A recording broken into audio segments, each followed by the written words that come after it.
कौसल्या सुप्रजा रामपूर्वा सन्ध्या प्रवर्तते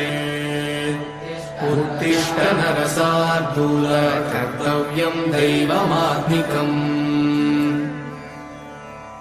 कौसल्या सुप्रजा रामपूर्वा सन्ध्या प्रवर्तते उत्तिष्ठ नरसार्दूल कर्तव्यम् दैवमात्मिकम् उत्तिष्ठोत्तिष्ठ गोविन्द उत्तिष्ठ गरुडध्वज उत्तिष्ठ कमलाकान्त त्रैलोक्यम् मङ्गलम् कुरु मातः समस्त जगताम् मधुकैटभारेः वक्षो विहारिणि मनोहर दिव्यमूर्ते श्रीस्वामि निःश्रित जनप्रिय दानशीले श्रीवेङ्कटेश दयिते तव सुप्रभातम् तव सुप्रभातमरविन्दलोचने भवतु प्रसन्नमुखचन्द्रमण्डले विधिशङ्करेन्द्रवनिताभिरर्चिते वृषशैलनाथदयिते दयानिधे अत्र्यादिसप्तऋषयः समुपास्य सन्ध्या आकाशसिन्धुकमलानि मनोहराणि आदाय पादयुगमर्चयितुम् प्रपन्नाः शेषाद्रिशेखर विभो तव सुप्रभातम् पञ्चाननाब्ज भव षण्मुखवासवाद्याः त्रैविक्रमादिचरितम् विबुधास्तु वन्दी भाषापतिः पठति वासरशुद्धिमानात् शेषाद्रिशेखर विभो तव सुप्रभातम् ईषत्प्रफुल्ल सरसीरुहनारिकेलफूगद्रुमादिसुमनोहर पालिकानाम् आवादिमन्दमनिलः सह दिव्यगन्धैः शेषाद्रिशेखर विभो तव सुप्रभातम्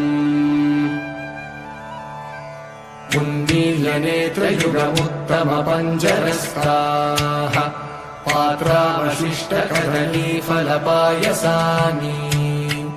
भुक्त्वा सलीलमतकेलिसुखाः पठन्ति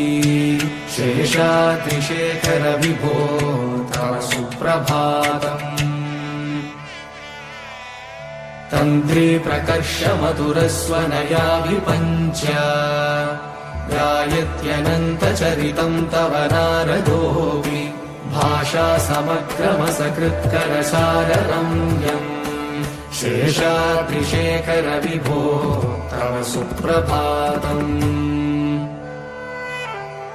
भृङ्गावली च मकरन्दरसानुविद्धजन्कारगीतनिनदैः सह सेवनाय निर्यात्युपान्तसरसी कमलोधरेभ्यः शेषाद्रिशेखर विभो तव सुप्रभातम् योषागणेन वरदग्निविमध्यमाने गोशालयेषु दधिमन्थनतीव्रघोषाः रोषाकलिम् विदधते ककुपश्च कुम्भाः शेषाद्रिशेखर विभो तव सुप्रभातम्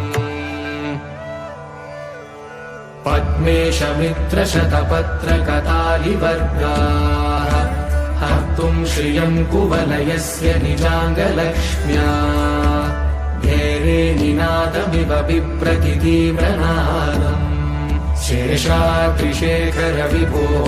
तव सुप्रभातम् श्रीमन्नभीष्टवरदाखिल लोकबन्धो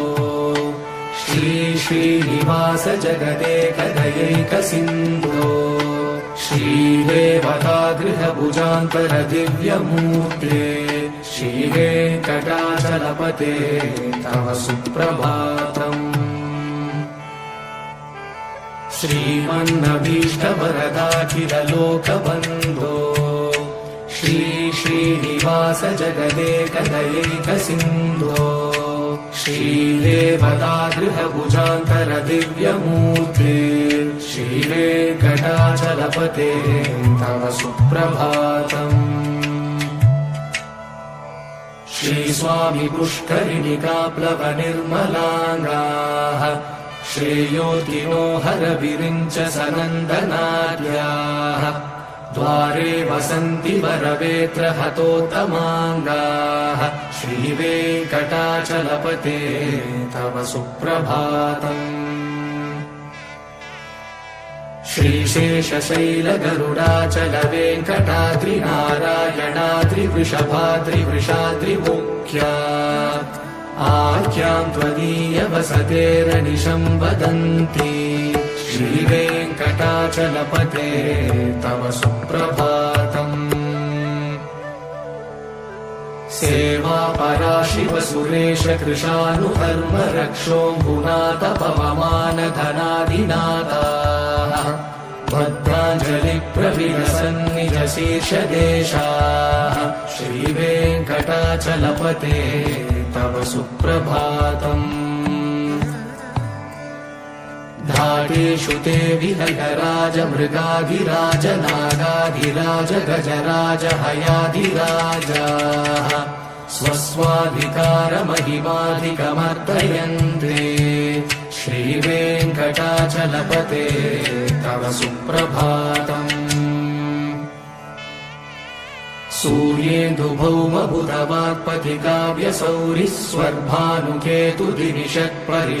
सूर्येन्दुभौमबुधवाक्पतिकाव्यसौरिस्वर्भानुकेतुदिनिषत्परिषत्प्रधानाः त्वद्दासदासचरमावधिदासदासाः श्रीवेङ्कटाचलपते तव सुप्रभातम्। त्वत्पादधूलिभरितस्फुरितोत्तमाङ्गाः स्वर्गापवर्गनिरपेक्ष निजान्तरङ्गाः कल्पागमाकलनयाकुलतां लभन्ते श्रीवेङ्कटाचलपते तव सुप्रभातम्।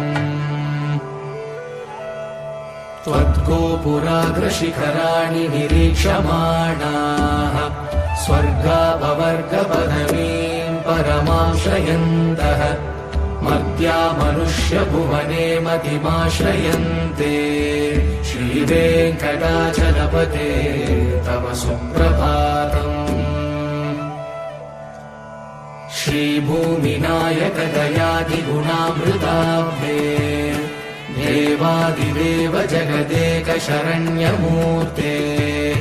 श्रीमन्ननन्त गरुडादिभिरर्चिताङ्घ्रे श्रीवेङ्कटाचलपते तव सुप्रभातम्। श्रीपद्मनाभ पुरुषोत्तम वासुदेव वैकुण्ठमाधव जनार्दन चक्रपाणे श्रीवत्सचिह्न शरणागत पारिजात श्रीवेङ्कटाचलपते तव सुप्रभातम्। कन्दर्पदर्पहर सुन्दर दिव्यमूर्ते कान्ताकुचाम्बुरुह कुट्मललोल दृष्टे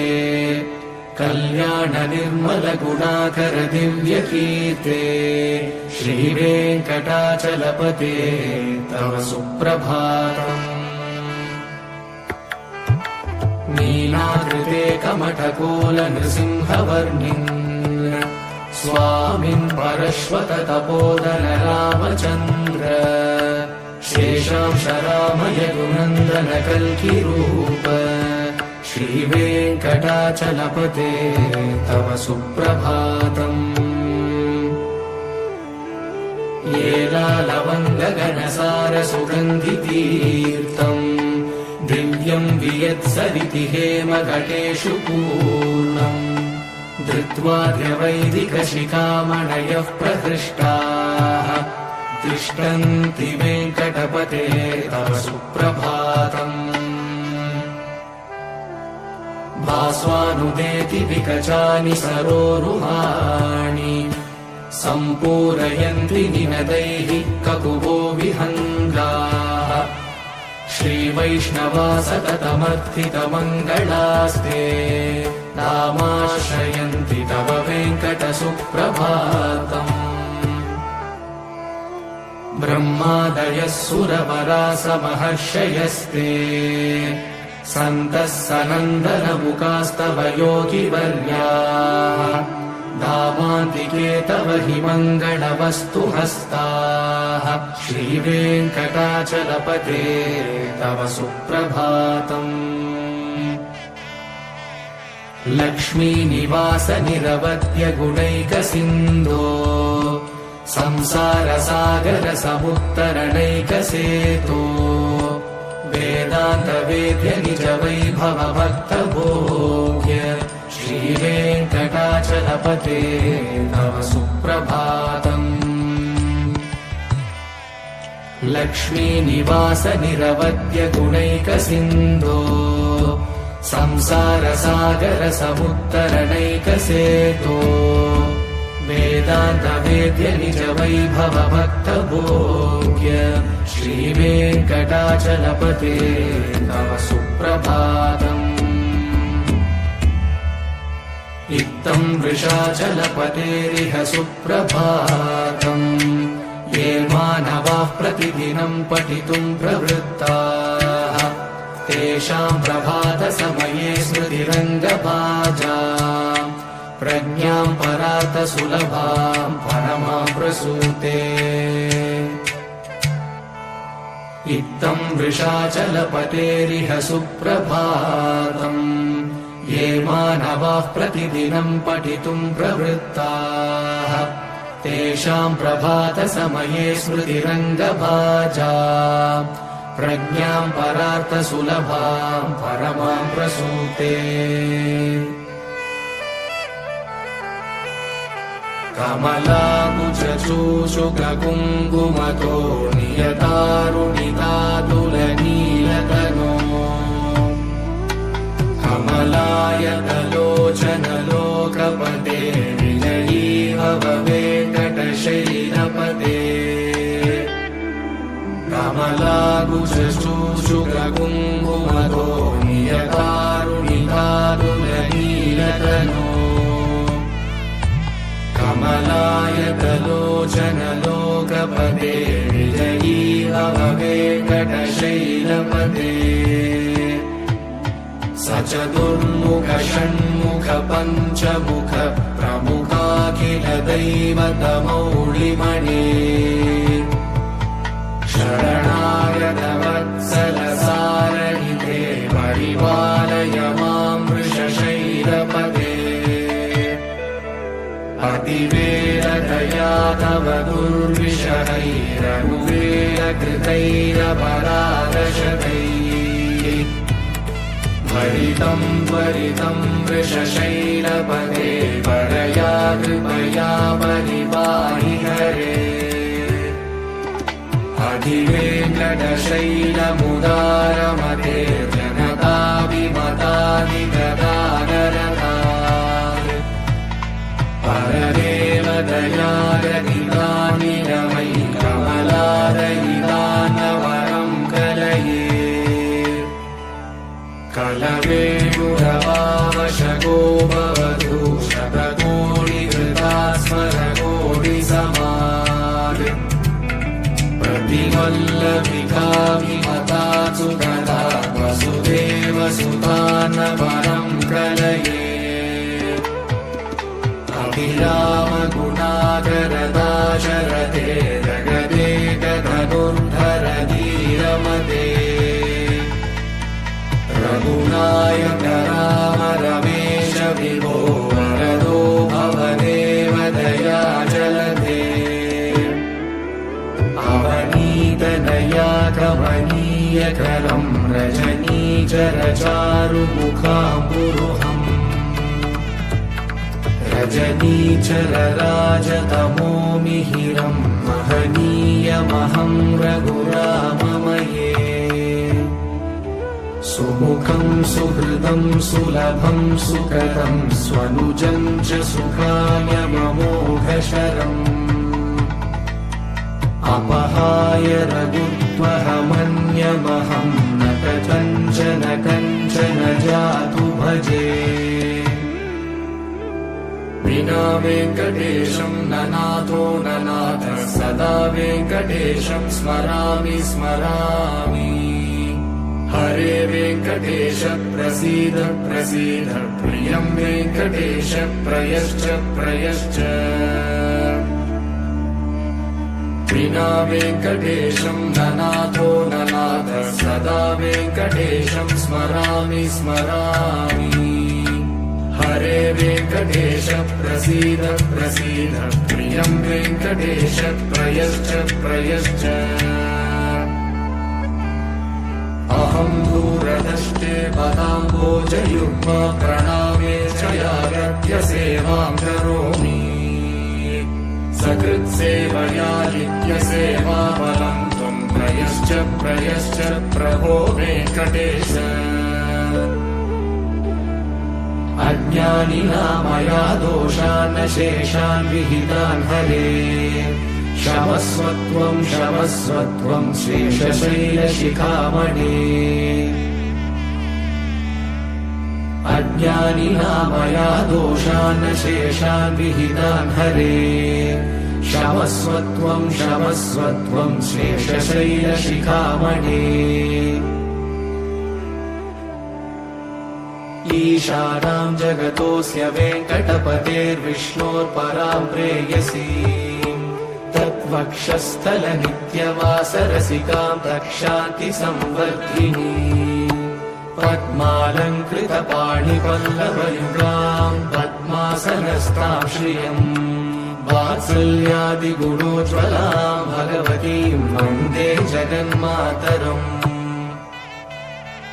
ईशानां जगतोऽस्य वेङ्कटपतेर्विष्णोर्परां प्रेयसीं तद्वक्षस्थलनित्यवासरसिकां रक्षान्तिसंवर्धिनी पद्मालङ्कृतपाणिपल्लवयुगां पद्मासनस्तां श्रियम् वात्सल्यादिगुणोज्ज्वलां भगवतीं वन्दे जगन्मातरम् श्रीमन्कृपाजलनिधे श्रितसर्वलोकः सर्वज्ञशक्तनथवत्सल सर्वशेषिन् स्वामिन् सुशीलसुलभाश्रितपारिजात श्रीवेङ्कटेश शरणौ शरणं प्रपद्ये श्रीमन्कृपाजलनिधे श्रितसर्वलोकः सर्वज्ञशक्तनथवत्सल सर्वशेषिन् स्वामिन् सुशीलसुलभाश्रितपारिजात श्रीवेङ्कटेश शरणौ शरणं प्रपद्ये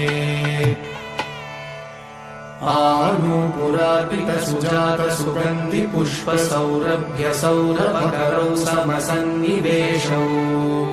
सौम्यौ सदानुभवनेऽपि नवानुभाव्यौ श्रीवेङ्कटेश शरणौ शरणं प्रपद्ये सद्यो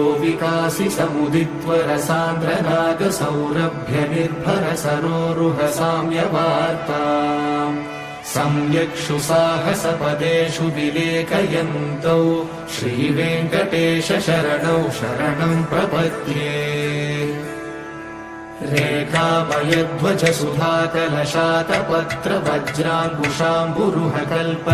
रेखामयध्वजसुधाकलशातपत्रवज्राङ्कुशाम्बुरुहकल्पकशङ्खचक्रैः भव्यैरलङ्कृतकलौ परतत्त्वचिह्नैः श्रीवेङ्कटेश शरणौ शरणं प्रपद्ये ताम्रोदराद्युतिपराजितपद्मरागौ बाह्ये महोभिरविभूतमहेन्द्रनीलौ उद्यन्यकांशुभिरुदस्तशशाङ्कभासौ श्रीवेङ्कटेश शरणौ शरणं प्रपद्ये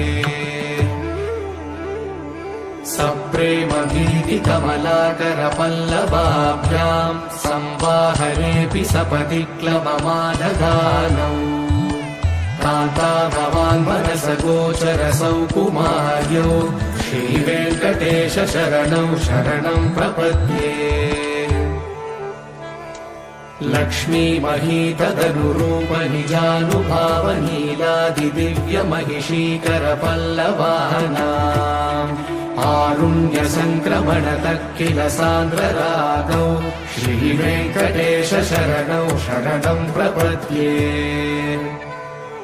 नित्यानमद्विधि शिवादिकिरीटकोटिः प्रद्युक्तदीप्तनवरत्नमहः प्ररोहैः नीराजनाविधिमुदारमुपाददानौ श्रीवेङ्कटेश शरणौ शरणं प्रपद्ये विष्णोपदे परम इत्युदितः प्रशंसौ यौ मध्ववुत्स इति भोग्यतयाभ्युपातौ भूयस्ततेति तव पाणितलः प्रदिष्टौ श्रीवेङ्कटेश शरणौ शरणं प्रपद्ये पार्थाय तत्सदृशसारथिना त्वयैव यौ दर्शितौ स्वचरणौ शरणं व्रजेति भूयोऽपि मह्यमिह तौ करदर्शितौ ते श्रीवेङ्कटेश शरणौ शरणं प्रपद्ये मन्मूर्तिकालियफणे विकटाटवेषु श्रीवेङ्कटाद्रिशिखरे शिरसिश्रुतीनाम् चित्तेऽप्यनन्यमनसां सममाहितौ ते श्रीवेङ्कटेश शरणौ शरणं प्रपद्ये अम्लानहृष्यतवनीतरकीर्णपुष्पौ श्रीवेङ्कटाद्रिशिखराभरणायमानौ आनन्दिताखिल मनोनयनौ तवैतौ श्रीवेङ्कटेश शरणौ शरणं प्रपद्ये प्रायः प्रपन्नजनता प्रथमावतार्यौ मातुस्तनाभिव शिशोरमृतायमानौ प्राप्तौ परस्परतुलामतुलान्तरौ ते श्रीवेङ्कटेश शरणौ शरणं प्रपद्ये सत्त्वोत्तरैः सततसेव्यपदाम्बुजेन संसारतारकदयाग्रगृगञ्जलेन सौम्योपयन्तृमुनिनामवदर्शितौ ते श्रीवेङ्कटेश शरणौ शरणं प्रपद्ये सत्त्वोत्तरैः सततसेव्यपदाम्बुजेन संसारतारकदयाग्रगृगञ्जलेन सौम्योपयन्तृमुनिनामवदर्शितौ ते श्रीवेङ्कटेश शरणौ शरणं प्रपद्ये श्रीशश्रिया घटिकया त्वदुपाय भावे प्राप्ये त्वयि स्वयमुपेयतया स्फुरन्त्या नित्याश्रिताय निरवद्य गुणाय तुभ्यं शान्तिं करो वृषगिरीश न जातु मह्यम् श्रीशश्रिया घटिकया त्वदुपाय भावे प्राप्ये त्वयि स्वयमुपेयतया स्फुरन्त्या नित्याश्रिताय निरवद्य गुणाय तुभ्यं शान्तिं करो वृषगिरीश न जातु मह्यम् श्रियकान्ताय कल्याणनिधये निधयेऽर्तिना श्रीवेङ्कटनिवासाय श्रीनिवासाय मङ्गलम् श्रियकान्ताय कल्याणनिधये निधयेऽर्तिना श्रीवेङ्कटनिवासाय श्रीनिवासाय मङ्गलम् लक्ष्मी सविभ्रमालोकशुभ्रुविभ्रमचक्षुषे चक्षुषे सर्वलोकानां वेङ्कटेशाय मङ्गलम् श्रीवेङ्कटाद्रिशृङ्गाग्रमङ्गलाभरणाग्रये मङ्गलानां निवासाय श्रीनिवासाय मङ्गलम् सर्वावयव सौन्दर्य सम्पदा सर्वचेतसा सदा सम्मोहनायास्तु वेङ्कटेशाय मङ्गलम्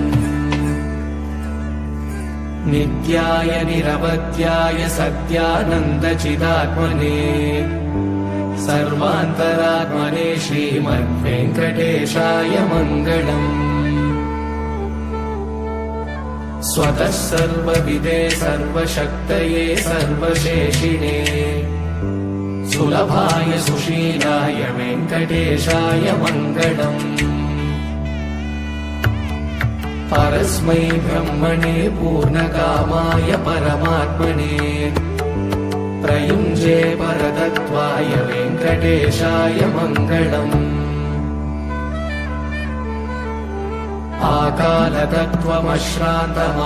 आकालतत्त्वमश्रान्तमात्मनामनुपश्यता अतृप्यमृतरूपाय वेङ्कटेशाय मङ्गलम्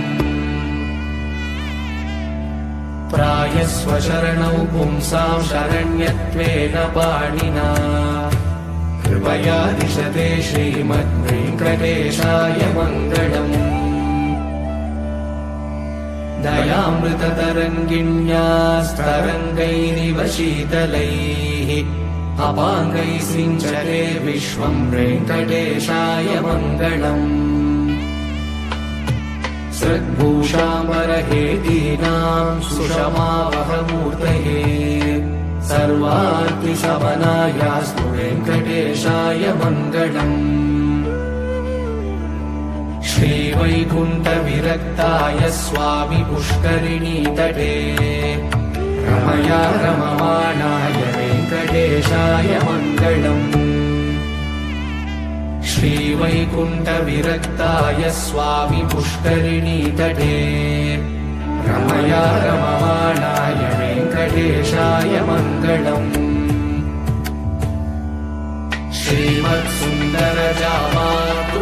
श्रीमत्सुन्दरजामातृमुनिमानसवासिने सर्वलोकनिवासाय श्रीनिवासाय